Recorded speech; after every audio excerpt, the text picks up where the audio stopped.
Libarikiwe. Baba, tuko hapa kwa ajili yako. Père, nous sommes là pour toi. Tumekuja kwa sababu tunakuamini. Nous te donnons la place car nous croyons en toi. Tunapenda Bwana uonekane mchana wa leo. Nous voulons que tu te manifestes ce jour. Acha mtukuze Yesu kwetu mchana huu. Sois glorifié ce jour, Seigneur. Ili tuone uzima wako ndani ya maisha yetu. Pour que nous voyions ta vie dans nos vies. Roho wako apate nafasi. Que ton esprit prenne place. Uponyaji wako ipate nafasi ndani yetu. Et ta guérison prenne place dans nos vies. Kwa jina la Yesu. Dans le nom de Jésus. Amen. Amen. Tunaweza kukaa. Nous pouvons nous rasseoir.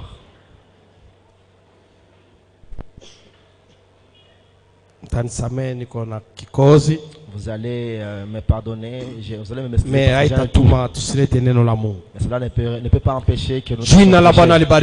Amen. Si nous sommes ensemble, tu peux lever ta main. Amen, amen. Amen.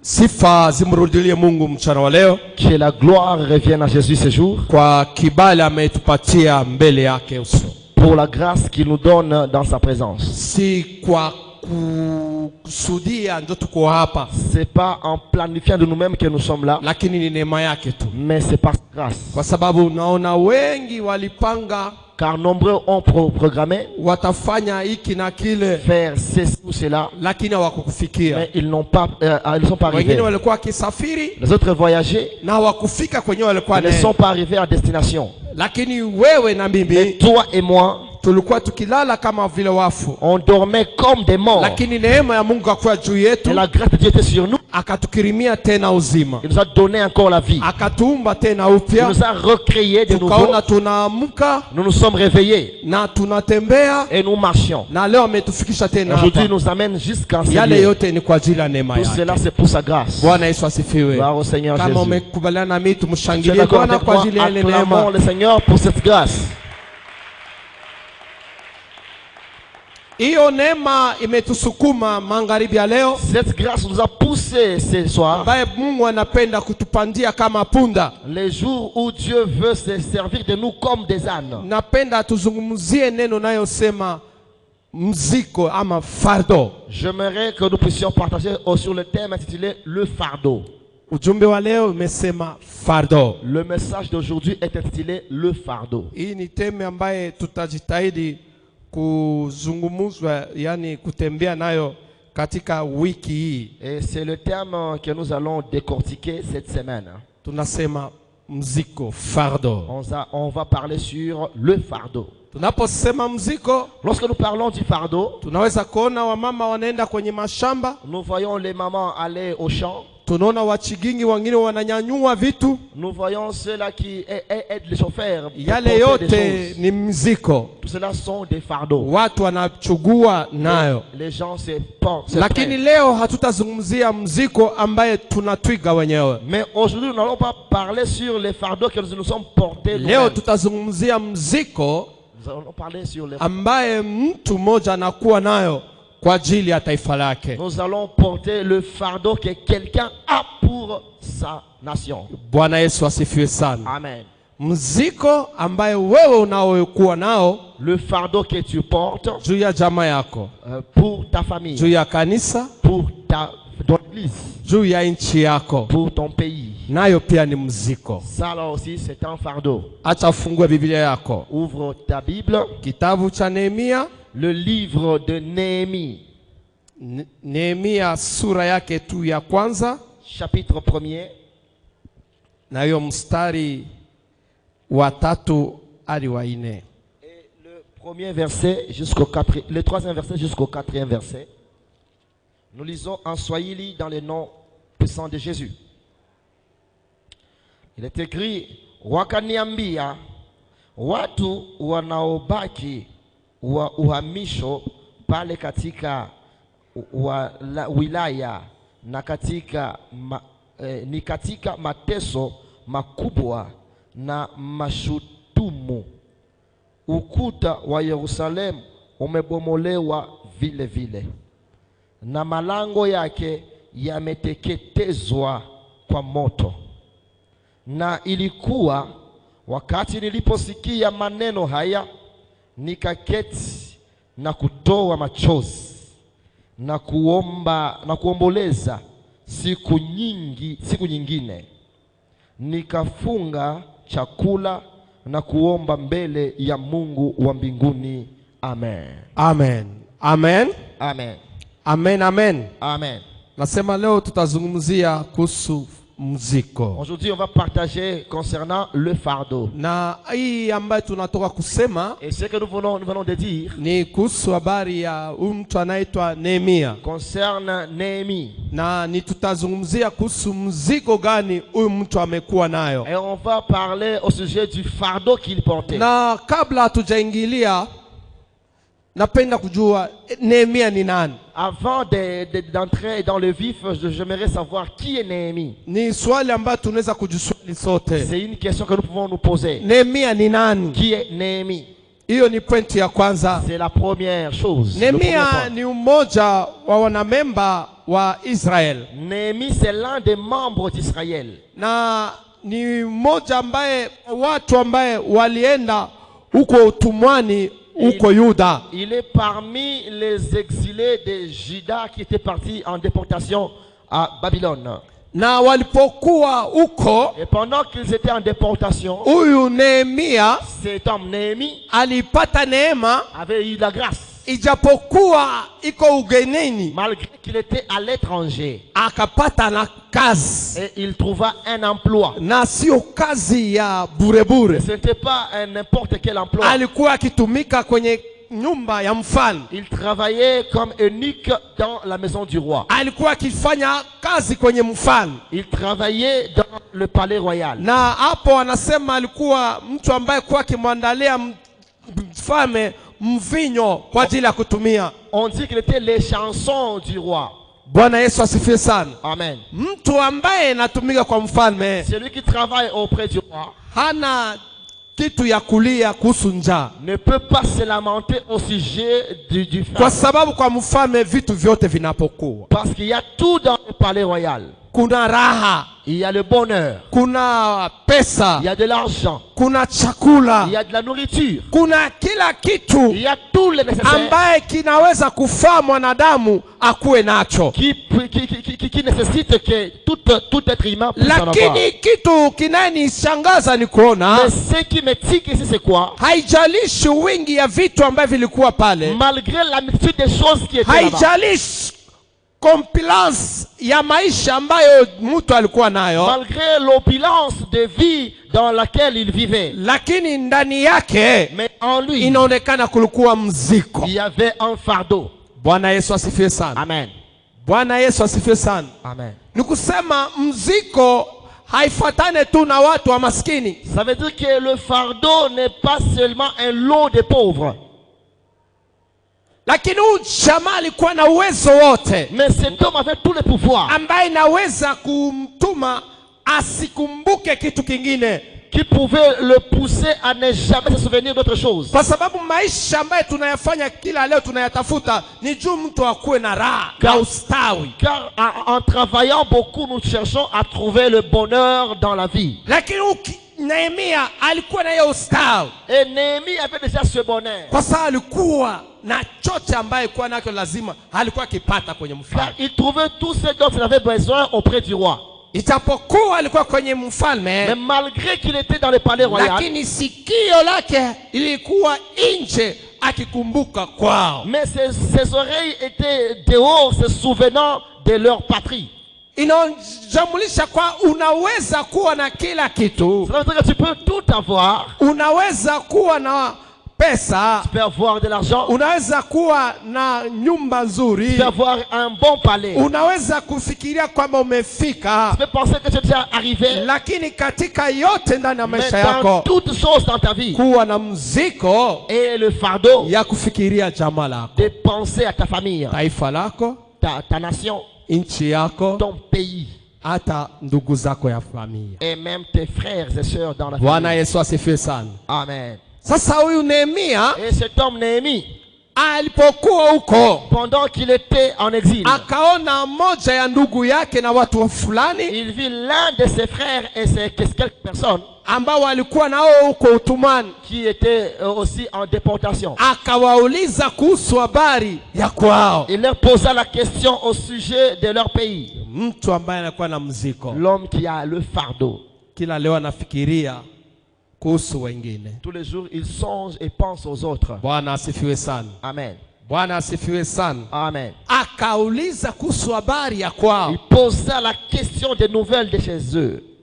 Haitoshe yeye kuwa na raha na standing ya mzuri, malgré qu'il était dans l'opulence et dans le bonheur, na ndugu zake wakikuwa kiteseka huko, et son peuple était en train de souffrir. Susi yake ilikuwa asikie habari ambayo inakuwa nzuri. Son souci était de recevoir de bonnes nouvelles, ya kuona kama ndugu yao pia wiko sawa gisi na yeye iko, et qui lui disait que même ses frères qui étaient restés sont aussi bien tels que lui. Lakini jambo lililotokea ni kama hii. Mais ce qui était arrivé est que habari aliyoambiliwa, la nouvelle qu'il avait reçue, haikuwa habari nzuri, n'était pas une bonne nouvelle. Haikukuwa habari ambayo inaweza kupendeza mtu. Ce n'était pas une nouvelle qui pouvait donner la joie. Wakamwambia kuhusu habari ya kule kwao kwamba mambo yameharibika. On lui dit que les choses étaient tellement mal. Mambo hayendeke huko. Les choses ne vont pas bien. Hata ukuta ambao ulijengwa kwa ajili ya sentire ya nchi yao imeangushwa, imebomolewa. Et même la muraille qui protégeait leur pays était détruite. Muji na kwa kielela, watu wanaingia wanatoka, wamefanya gisi wanapenda. La ville était livrée à la merci de tout le monde. Les gens y entraient, y sortaient tel qu'ils voulaient. Aliposikia hiyo habari, lorsqu'il a entendu cette Biblia nouvelle, inasema ya kwamba la Bible dit que akalia sana, il pleura amèrement, akasikia huzuni, il lit la douleur, akajiweka nafasi ya ndugu zao, il s'est mis à la place de ses frères. Yeye alikuwa bien, il était très bien.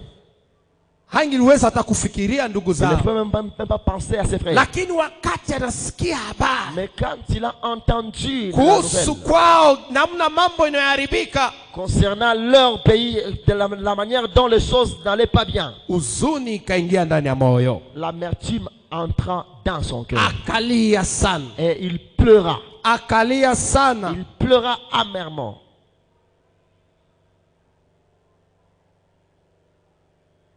Biblia inasema na akafunga siku mingi. La Bible dit qu'il gêna longtemps. Akalia na kufunga na kumuuliza Mungu.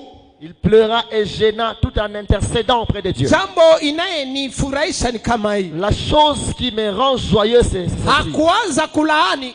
Il n'avait pas commencé par maudire. Hakuanza kusema kama wale watu wangamie. Il ne commençait pas à dire que cela puisse soit exterminé. Kitu kinayenifurahisha kwa huyu mtu, mais ce qui me rend heureux, baada ya kulia na kuomba, après avoir pleuré et prié, kisha kujaa huzuni mingi ndani ya moyo, avec amertume au cœur, jambo ya kwanza akafanya nini? La première chose qu'il fit, c'était akamwabudu Mungu wake. Il adora son Dieu. Bwana Yesu asifiwe sana. Amen.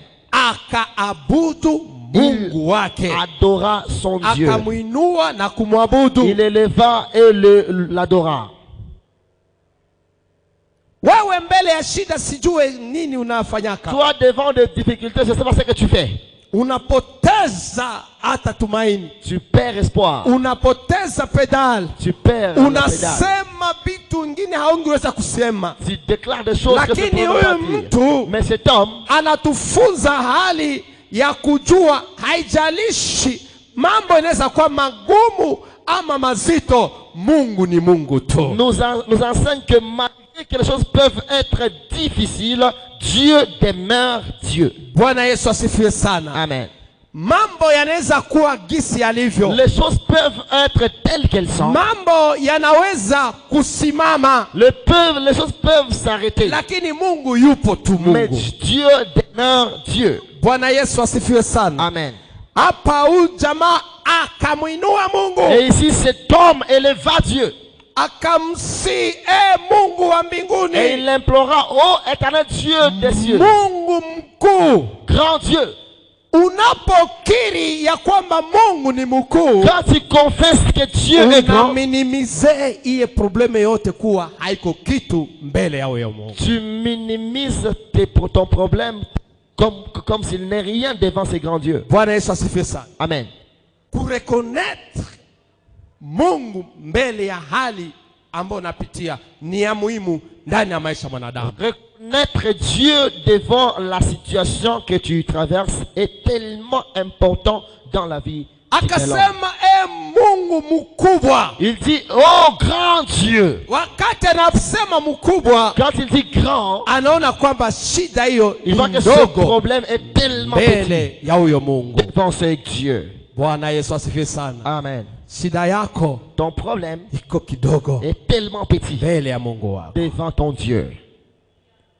Yale magonjwa ambaye inakusababisha, Qui te fait pleurer, yale ambaye inakukosesha amani na ce qui nguvu, te fait manquer de paix, leo magharibi ya leo ce soir, uiona kwamba ni kidogo vois le mbele ya problème Mungu. trop petit devant Dieu. Jambo la kwanza, Première chose, abudu Mungu, adore ton Dieu. inua Mungu, Élève Dieu. onesha kwamba Mungu ni mkubwa. Déclare et montre que Dieu est grand. Nehemia hakuwatata na kuanza kuchamba wale watu ambao wanaingilia. Néhémie n'avait pas pris le temps de commencer à insulter les autres. Hakutia hata kaa juu yao, Il n'a même pas fait mention d'eux. lakini akaangalia yule ambaye na uwezo na neno la mwisho juu ya kila jambo. Mais il a vu celui qui a le pouvoir et le dernier mot sur toutes choses. Jina la Bwana libarikiwe. Amen. Jina la Bwana libarikiwe. Amen. Wewe mbele ya shida, Toi devant le problème, jambo gani unayofanya? qu'est-ce que tu fais? Unakimbilia nani? Auprès de qui tu cherches Juu refuge ya kutafuta msaada. pour trouver l'aide. Lakini huyu Nehemia Mais ce Néhémie, akakimbilia Mungu, il se réfugia auprès de Dieu. akaonesha kwamba yeye ni mkubwa. Et il lui montra qu'il est grand. Haleluya! Amen. Iko mkubwa. Tu es grand. Unapokiri ya kwamba ni mkubwa, Quand tu déclares qu'il est grand, maana yake unasema mambo mengine ça yote veut dire que le reste ni madogo est mbele yako. tellement petit devant toi. Haleluya! Amen. Yale inayokutatiza Ce qui te fait manquer de paix, mbele yote, onesha kwamba Mungu ni mkubwa. avant tout, montre d'abord à Dieu qu'il est grand. Neno la pili akasema, La deuxième chose qu'il dit, Mungu mwenye nguvu Dieu fort na mwenye kuogopesha. et Dieu redoutable. Haleluya! Amen. Haleluya! Amen. Mpaka pale hayamwambia Mungu amfanyizie kitu, Jusque-là, il n'a pas encore dit à Dieu, fais pour moi quelque chose. anamuinua Mungu, Il élève Dieu. anamwabudu Mungu, Il adore Dieu. anareconnect Il reconnaît uwezo ambaye Mungu anakuwa nayo. le pouvoir qu'a Dieu. Kitu ya kwanza, tu devais d'abord reconnaître que Dieu est capable de faire quelque Ya chose. kwanza ulipaswa kugundua kwamba Mungu ana uwezo ya kutenda kitu. Haijalishi mambo wanayekwambia, Peu importe ce que l'on te dit, reconnaître sa puissance. kutambua uwezo wake. Tambua ya kwamba yeye ni ushindi, Reconnais qu'il est la yeye ni victoire. uwezo. Il est le Kabla pouvoir. haujamwambia jambo lolote Avant de lile, lui adresser quoi que ce soit, ujua kwamba yeye ni mwenye nguvu. reconnais qu'il est fort. Hapa akasema mwenye kuogopesha, Il dit celui qui est redoutable. ni kusema wakati yeye anashuka, C'est-à-dire que quand lui descend, watesi wako les watatetemeka, persécuteurs vont trembler. wale wanayekutakia mabaya Ceux-là qui watatetemeka. entendent vont trembler. Mbele ya jambo lolote, Devant chaque situation, ita Mungu mwenye nguvu invite le Dieu puissant na mwenye et kuogopesha. le Dieu redoutable. Haleluya! Amen. Haitoshi, Et ça ne se limitait pas par là. akaongezea, ukisoma pa chini, Il ajouta, anayetimiza ahadi zake. lui qui accomplit hallelujah. ses promesses. Haleluya! Amen. Yale yote ni hali ya kumwabudu tu Mungu, Tout ça, c'est l'état d'adoration devant ya Dieu. kuonesha kwamba shida yake haiko kitu mbele ya huyo Pour Mungu. montrer que son problème n'est rien devant ses grands dieux. Wewe unayetimiza Toi qui accomplis kila kitu kwa wakati wako. Toutes choses en ton temps. Kwa masema mengine kusema hakuna kitu kinaweza kukushinda En wewe. d'autres termes, rien n'était impossible. Haleluya. Amen. Haleluya. Amen. Kuwa na mziko Avoir le fardeau. ndio tuko nazungumzia. C'est ça notre thème. Nakwambia jambo la kwanza C'est-à-dire que la première chose, ya situation yote unaweza kukutana nayo, dans chaque situation que tu peux être, inua Mungu. élève ton Dieu. Yaani kumsifu na kumwabudu. Ça veut dire le louer et l'adorer.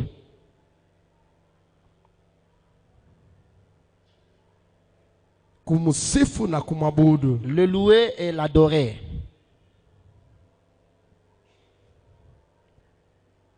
Na jambo la pili Et deuxièmement,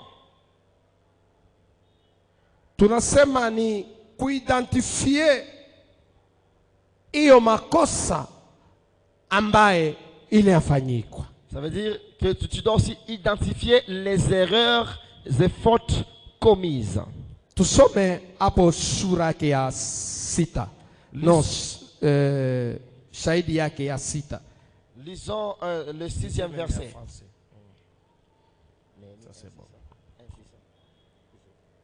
Oui. Lisez d'abord 4 à 5. Nasoma 4 hadi 5. Hii ni kwa ajili ya louange ambaye na adoration ambaye Nehemia aliyafanya mbele ya Mungu wake. Ceci nous montre la louange et l'adoration que Verset Néhémie 6. avait adressé. Le verset 6. Nous commençons d'abord par 4 et 5. 4 et 5, oui. Lorsque j'entendis ces paroles, je m'assis et je me mis à pleurer. Pendant plusieurs jours, je pris le deuil. Je jeûnais, je priais devant le Dieu du ciel. Je dis, s'il te plaît, Seigneur, Dieu du ciel, Dieu grand et redoutable, toi qui gardes l'alliance et la fidélité envers ceux qui t'aiment et qui observent tes commandements. Amen. Amen. Yale ni kuwa juu ya adoration ambayo tunasema. Ceci nous prouve l'adoration qu'il faisait. Anamkumbusha yale ambaye alisema. Il lui rappelle ce qu'il a dit. Wewe ambao umekuwa mwaminifu Toi qui es fidèle na unabakia kwa wale ambao wanayekupenda wewe. et qui le reste pour ceux-là qui t'aiment. Anamuinua. Il élève. Wakati unainua Mungu, Pendant que tu élèves Dieu, wakati unamtapa Mungu, pendant que tu glorifies Dieu, unaminimize adversaire wako. tu minimises ton adversaire. Unaminimize hiyo probleme Tu yako. minimises ton problème. Hapana kuona probleme kama ni Ne ajabu. faut pas voir le problème comme s'il était tellement grand. Lakini kama unakuja kwa Mungu, Mais si tu viens devant ton Dieu, haiko saa ya kumwambia baba unaona il n'est tena. pas le temps de lui dire, Père, vois encore. Bariki Mungu. Bénis Dieu. Biblia inasema ni yeye anayechunguza mioyo na La Bible viuno dit que vyetu. c'est lui qui sonde les cœurs et les reins. Anajua nini unayapitia. Il sait ce que tu traverses. Lakini kitu kimoja nakuomba, Une chose que je te demande, umbureconnect tena na maisha yako reconnais ton Dieu ya dans ta kwamba vie, yeye ni uwezo, qu'il est le pouvoir. yeye ni nguvu. C'est lui la force. Haleluya, Amen. haleluya. Amen. Nehemia akareconnect Néhémie a reconnu ya kwamba Mungu ni mwenye nguvu, que Dieu est fort. na hii sura yake ya tunasema sura yake ya 6 na ya 7 Mstari. mstari stava zamani Versets 6 et 7, nous lisons au nom de Jésus-Christ. Je t'en prie que ton oreille soit attentive, que tes yeux soient ouverts pour entendre la prière que je t'adresse, moi, ton serviteur. Je suis en prière devant toi aujourd'hui, jour et nuit, pour les Israélites, tes serviteurs, en confessant les péchés des Israélites, nos péchés contre toi. Moi et ma famille, nous avons péché. Verset 7. Nous avons vraiment mal agi envers toi. Nous n'avons pas observé le commandement, les prescriptions et les règles que tu as données à Moïse, ton serviteur. Amen. Amen. Amen. Hapa tunasema ya pili ni identification ya zambi ya péché. Disons que la deuxième chose, c'est l'identification de nos péchés. Après avoir béni le Seigneur, Après après avoir élevé le nom du Seigneur, il s'identifie du péché de son peuple. anagundua dhambi ya taifa yake. Anajiingiza kwenye makosa ya ndugu zao pia dhambi. Il s'identifie par rapport au péché de son peuple. Akasema, Mungu wewe unayesamehe dhambi. Elle dit, Éternel, toi qui pardonnes les péchés.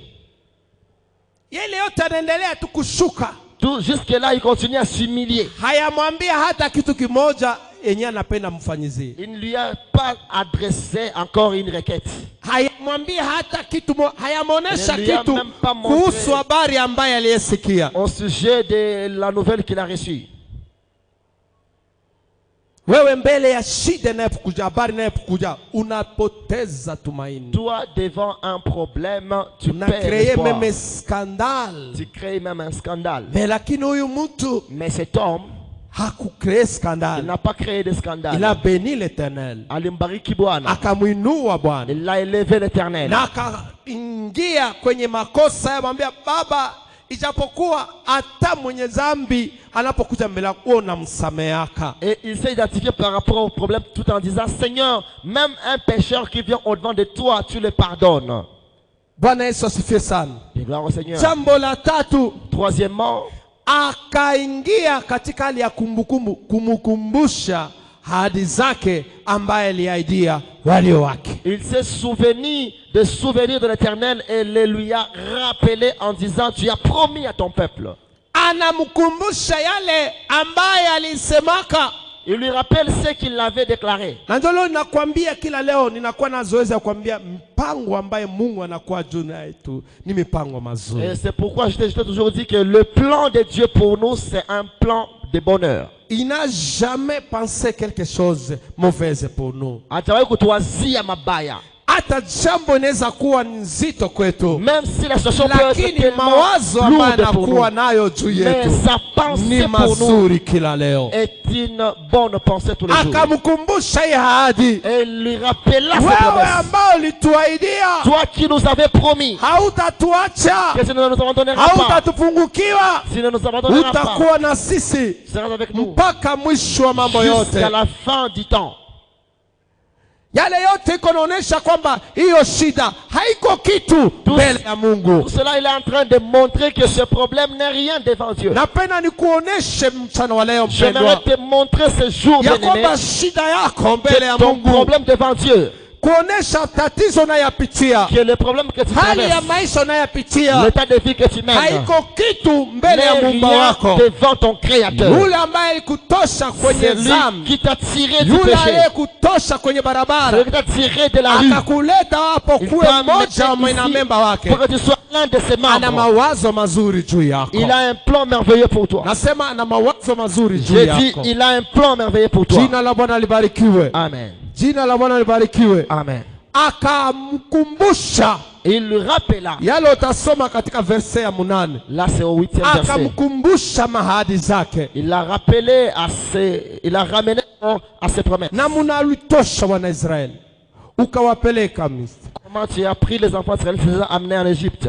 Na ulituahidia kwamba huwezi kutupungukia. Comme tu nous Na as. leo ninakwambia mchana wa leo, Je te dis encore ce yale jour. ambaye Mungu alikuahidia, Ce que Dieu t'a promis. yale ambaye Mungu alisema Ce que Dieu a atakufanyizia, dit qu'il fera pour toi. hajasahau. Il n'a pas encore Haijalishi oublié. hewa Peu unayapitia, importe ce que tu traverses. haijalishi majira ambayo Peu importe la unapitia, situation que tu ahadi traverses. zake zinadumu milele. Ses promesses demeurent. Ahadi zake zinadumu milele. Ses promesses demeurent. Ndiyo ukuta imebomolewa, Oui, la muraille est ndiyo écroulée. watu wanaingia, Oui, les hommes y acha entrent. waingie, Laisse-les vile entrer. vile De la wanaingia même manière dont na ils ndivyo vile entrent, watatoka. de la même manière ils Wale sortiront. wanayeshambulia maisha yako, Ceux-là qui attaquent ta wale vie, wanayeshambulia afya ceux-là qui yako, attaquent ta wale santé, wanaingilia jamaa ceux-là lako, qui attaquent dans ta vile famille, vile la wanaingia. manière dont tu les Wewe entres, bariki Mungu. toi bénis Dieu. Mungu anayesema vita sio Dieu qui vyetu, dit que le combat Vita t'appartient ni pas. vyake mwenye La nayo. guerre c'est de ni laquelle kwetu l'Éternel. sisi À nous kumkimbilia de nous yeye réfugier auprès de mwenye lui, vita lui qui est le ili Dieu aweze de combat, kusimama. afin que ses Hauna rêves. uwezo wa Tu n'as kupigana, pas le pouvoir de combattre. hauna uwezo wa Tu n'as kusimama pas mbele ya le pouvoir maadui de te yako, tenir devant tes ennemis. lakini ita Mais yule appelle celui ambaye akuwa anafungua qui a la clé ya uzima de la ndani ya vie mkononi dans mwake. ses mains. Hii inanipeleka mara moja Ceci m'amène kwenye jusqu'à habari ya Yesu dans Kristo. l'histoire de Jésus-Christ. Anasema Il hivi, dit ceci: kujeni nyinyi wote venez vous tous munayejaa sumbuliwa na miziko qui êtes mizito, chargés et fatigués, que le mimi fardeau, le fardeau. Je nitawapumzisha. vous donnerai du repos. Mimi Je vous nitawapumzisha. donnerai du repos. Hapa tunazungumzia juu ya mziko. Ici nous parlons du fardeau. Hauna uwezo ya kubeba mziko Tu wako, n'as pas le pouvoir de beba porter ton mziko fardeau. wako. Prends ton Yesu fardeau. anasema Jésus dit: kuja nao, viens avec, kuja na mziko viens wako, avec ton fardeau. kuja na kile Viens kinakusumbua, avec ce qui te kuja na tourmente. magonjwa Viens yako, avec ta maladie. nibebeshe mimi. Et fais-moi Nira le yangu porter. ni nyepesi Mon mno. joug est léger. Haleluya. Amen. Mziko, Mon fardeau. mziko Mon fardeau. wa Kristo ni leger, iko rahisi sana. Le fardeau de Christ Anakwambia est beba léger. mziko wako, Il dit: prends ton fardeau umlete yeye, et amène-le auprès de Jésus.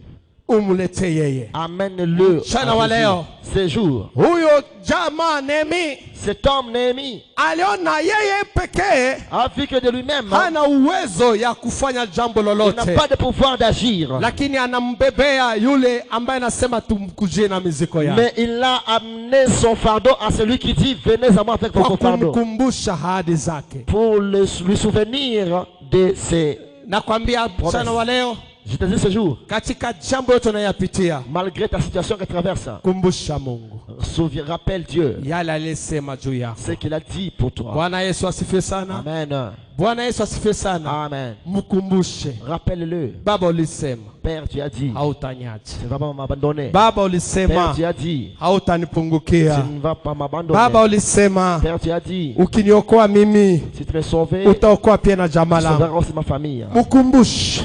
Rappelle-le. Hauna uwezo wewe ambao Tu unaweza n'as kuwa pas kupigana de naye. pouvoir. Mpaka pale hayamwambia Mungu Jusque-là, il n'a kitu pas encore dit au Seigneur quelque chose kuhusu ndugu zake. au sujet de ses frères. Haleluya. Amen. Haleluya. Amen.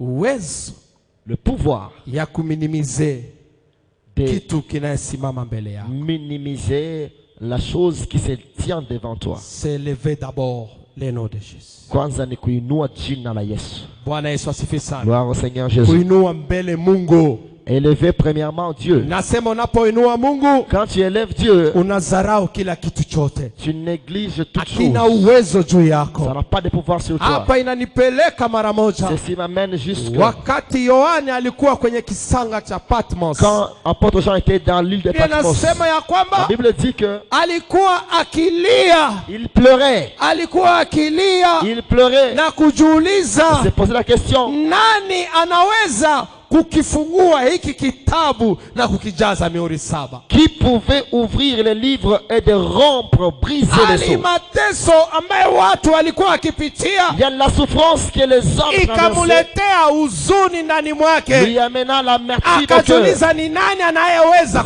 Qui kufungua hii ouvrir ces kitabu. livres et Biblia rompre? inasema ya kwamba La Bible dit que akasikia sauti il kiwambia, entendit une fois qu'il lui disait: usiogope, n'aie pas peur, n'aie usiogope. pas peur. Na wewe mchana wa leo Et ce jour, ninakwambia je te dis, n'aie usiogope, pas peur. ijapokuwa habari unayokuwa nayo, Malgré l'appel que tu as, kisha kumwinua Mungu wako, après avoir élevé ton kisha Dieu, kumwabudu Mungu après avoir wako, adoré ton Dieu, nakwambia tena usiogope. n'aie pas peur. Yohane alipokuwa akilia, Quand Jean pleurait, aliposikia hiyo sauti, en entendant Biblia cette inasema voix, kwamba la Bible dit que wakamwambia, il tazama lui dit: voici mwana kondoo wa Mungu, l'agneau de Dieu simba wa kabila le wa lion de Yahudi, la tribu de Juda. yeye ana uwezo Lui, il a le ya kufungua pouvoir kile kitabu d'ouvrir le na livre kukijaza et mihuri de 7. rompre Mchana les wa leo sceaux. ninakwambia, Je vais répéter ce simba jour, wa kabila wa le lion Yuda de la tribu de Juda. yuko pale, Et là, ana uwezo il a le pouvoir ya kukutosha mahali wamekwisha kuficha. là où on t'a Simba wa caché. kabila wa Le lion de la Yuda, tribu de Juda. yeye yule Lui là, ana il uwezo a le pouvoir ya kukurudishia furaha de te yako. ramener Simba encore wa ta kabila joie. wa Le lion de Yuda, la tribu de yeye Juda. Et yule lui là, ana il uwezo a le pouvoir ya kukuletea amani na de nafasi t'apporter la yako. paix dans ton Simba wa foyer. kabila wa Le lion de la Yuda, tribu de Juda. yeye Il yule est lui là. ana uwezo ya Il a le kurestore pouvoir de restaurer maisha yako. ta vie. Haleluya. Amen. Najua unaanza kujiuliza, Je sais que tu peux te poser des questions. masomo inataanza, Nous, l'ouverture de l'année scolaire est tout mbona près. siyakuwa na kitu? Mais je n'ai rien. Oh, mimi siyakuwa na kitu, Je n'ai rien. lakini nakwambia mchana Mais leo, je te dis encore une fois. beni le Seigneur. Bariki Bwana. Haleluya. Amen. Inua tu Mungu, Élève seulement Dieu. umutape, Umwinue Umwinue tena. ses éloges et élève-le. umusifu, Glorifie-le. umwabudu Adore-le kwa ajili ya matendo yake à makubwa. cause de ses faits. Shida ni hii tunayokuwa nayo, Voici notre problème. sisi wenyewe tunajitafutiaka suluhisho. Nous-mêmes, nous cherchons nos solutions. Wengine wamesha kuwa hapa, wamesema Les nitamwendea autres ont dit, fulani j'irai vers tel njo atanipatia et pesa. il me donnera de l'argent. Hakuna mtu anaweza kupatia kitu Personne ne peut te donner quoi que ce kama soit Mungu akumugusa. si Dieu ne l'a pas touché. Haleluya. Amen.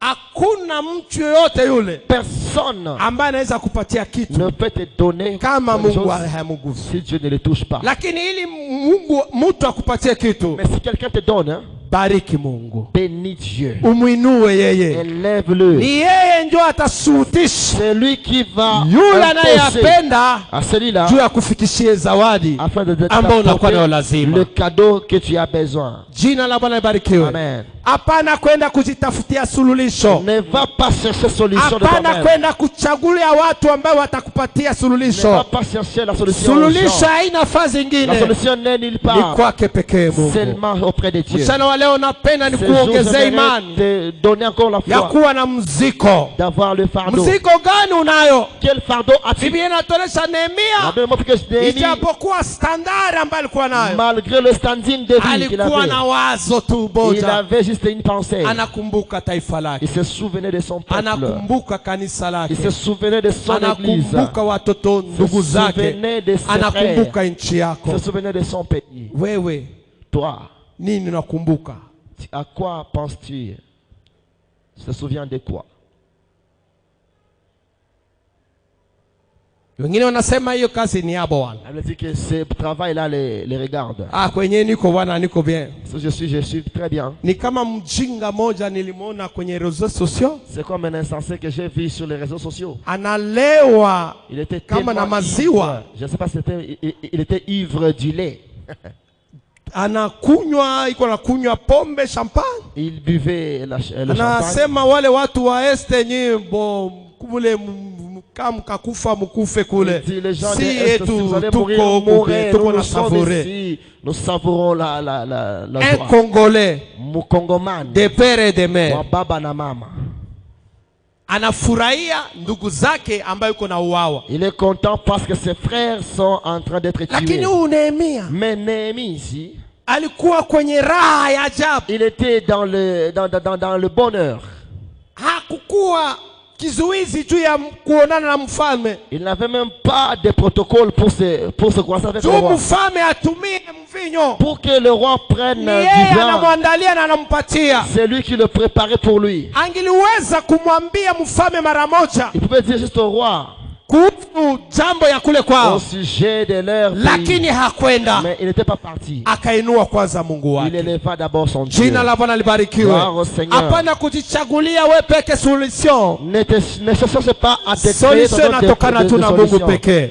Ta solution viendra Kimbilia de Dieu. mpaka Mungu. Réfugie-toi auprès Huyu de Dieu. alikuwa mbele ya mfalme. Celui-ci était devant le roi. Mfalme ni mwenyeji wa kila kitu, Le roi est celui qui donne ambaye toutes anaweza les choses. kukupatia kitu Il a le pouvoir de chochote donner hicho, tout ce qu'il veut. lakini hakwenda Mais il akakimbilia pas parti haraka, auprès du roi vite. akaenda kwanza Il est kuinua allé Mungu d'abord wake. élever son Dieu. Kabla ya kufanya jambo Avant de lolote, faire quoi que ce soit, inua Mungu wako. élève ton Dieu. Kabla ya kuendea kitu Avant chochote, d'aller faire quoi que ce soit, bariki Mungu wako, bénis ton Dieu. umuonesha kwamba yeye ni mkuu Montre-lui qu'il est grand zaidi ya kitu chochote. au-dessus de toutes choses. Ni yeye anaye uwezo C'est lui qui a le pouvoir ya kugusa mtu de toucher quelqu'un juu akufikishie afin qu'il kile ambayo t'apporte kwa natafuta. ce que tu recherches.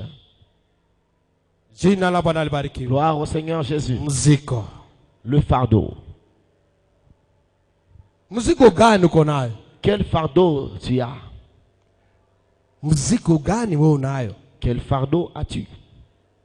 Ama na uko kama huyu mjinga huyu ambaye anasema wale watu wa este nipeke muane kule, si tuko huku bien. Ou bien tu es aussi comme cet insensé qui dit, vous, les gens de l'Est, mais entretuez-vous, nous sommes ici très bien. Lakini Nehemia kufikiria ile. Mais Néhémie n'avait pas pensé ainsi. Nehemia akaona hii raha ambayo niko nayo haifai ndugu zangu wakwe na lialia na mimi nikuwe na raha. Néhémie dit, malgré que je suis dans l'opulence, ceci ne vaut rien aussi longtemps que mes frères sont dans la souffrance. Hapa ninaingia katika hali ya kazi ya baba ambayo tunafanya kanisani. Ici, j'entre maintenant dans le domaine de l'œuvre de Dieu que nous faisons à l'église.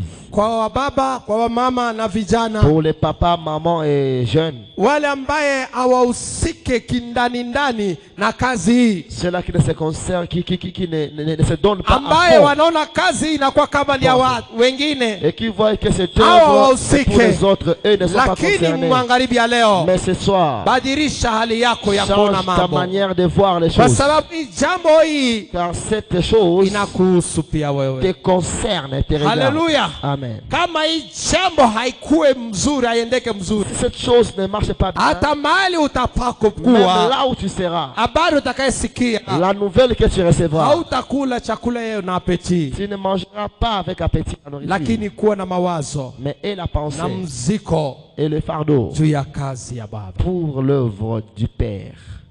Haleluya, Amen. haleluya, Amen. haleluya. Amen. Amen. Tunalala Nous sommes en sommeil. mziko, Le fardeau. tunazungumza juu ya mziko. Nous parlons au sujet du fardeau. Mziko ambaye Nehemia amekuwa nayo Le fardeau que portait Néhémie, sio mziko ya kujitetea, ce n'était pas le fardeau de se défendre ou de se justifier. mimi nakwambia huyu mtu iko kwa mfalme, anatumika pembeni na Je mfalme, te dis que cet homme travaillait auprès du roi. lakini katika ile yote compilance ambaye ameipitia amo, Et malgré l'opulence dans laquelle il vivait, hakuona kama ni kitu kwa ajili ya ndugu zake. il ne voyait même pas que cela était quelque chose devant les problèmes de ses frères. Kitu tunachokuomba mpendwa, La chose que nous te demandons, bien-aimé, katika maisha yako kila leo, dans ta vie tous les jours, mbele ya probleme yote inayopitikana, devant toutes sortes de problèmes que tu peux traverser, kurekonete nguvu za Mungu. reconnais la force de Dieu. Kila leo ninawaambia kama ninahubiri kwenye madhabahu hii, Chaque jour, je vous dis, si je mahubiri prêche yangu Dieu, nahubiri kuhusu uwezo wa Mungu, ma prédication démontre seulement le sema pouvoir kwamba de Dieu. haijalishi jambo lolote linaweza kuwa Pour katika Dieu, maisha, peu importe ce que nous pouvons traverser dans la Mungu vie, ni mwenye uwezo. Dieu est puissant. Bwana Yesu asifiwe sana. Amen. Mungu ni mwenye uwezo Dieu est puissant. katika mambo unayopitia, Dans ce que tu traverses, kabla haujaendea hata kwenye hospitali, avant que tu n'ailles même à juu ya l'hôpital, hali yako ya afya, à cause de ton état de santé, inua Mungu, élève Dieu. umuonesha kwamba wewe uko mwenye nguvu, Montre-lui que toi tu es kama vile fort. Nehemia alisema, Comme Néhémie l'a dit, Mungu mkubwa, grand Dieu, Mungu mwenye uwezo, Dieu puissant, Mungu anayetetemesha. Dieu redoutable. Ni kusema wakati wewe Ça unashuka, veut dire que quand tu t'humilies, ile kitu ilikuwa kutugandamiza la chose qui te faisait du mal inatetemeka mbele yako. tremble devant toi. Ita yule ambaye kwa na uwezo Élève celui qui a le pouvoir ya kumaliza kila kitu. d'exterminer toutes choses, bali ya kuendea njia au lieu d'aller vers les ambaye chemins mwenyewe unajichimbia que wenyewe. tu te ferais toi-même. Ninakwambia ya kwanza, Je te dis premièrement, hakuna mtu il n'y a personne ambaye anaweza kukupatia kitu qui puisse te donner quelque chose kama Mungu hakumshurutisha. si Dieu ne lui impose pas. Kuhusu problemu unayokuwa nayo, Concernant ton problème, ita Mungu, invoque Dieu, inua Mungu, élève Dieu, umtukuze Mungu, glorifie Dieu, umkumbushe ahadi zake, rappelle-lui ses promesses, umkumbushe yale alisema juu rappelle-lui yako. ce qu'il a dit sur toi. Mungu ni mwaminifu, Dieu est fidèle. hajawahi kusahabu yale ambayo alisema Il n'a jamais oublié ce qu'il a dit kwa ajili yako. à ton sujet. Acha tusimame Soyons tumkumbushe tena debout. Mungu mchana wa leo. Rappelons Dieu ces jours. Oh Yesu, asante, Merci Jésus. asante Mungu, Merci Dieu. kwa sababu ahadi zako Parce que tes promesses ni za milele. sont éternelles. Niliwaambia kwamba Yesu mwenyewe amerelele na kusema Je veux dire que Jésus lui-même a dit, mkuje nyinyi wote venez à moi vous tous munaelemewa na mizigo qui êtes mzito, chargés de mimi lourds fardeaux. Je nitawapumzisha. vous donnerai du repos. Nira yake iko laini Son joug est doux kwa ajili yako mchana wa leo. pour toi. Shida yako haiko kitu Ton mbele ya problème Mungu. n'est rien devant Dieu. Yeye ni mwenye uwezo. Lui, il est puissant. Oh Yesu, Oh Jésus. sijui kama wanakwaya wiko pale, Je ne sais pas si la chorale est là. mkiniimbia tukiimba mwimbo Yesu rafiki mwema. Venez, nous allons chanter la chanson Yesu Rafiki Mwema.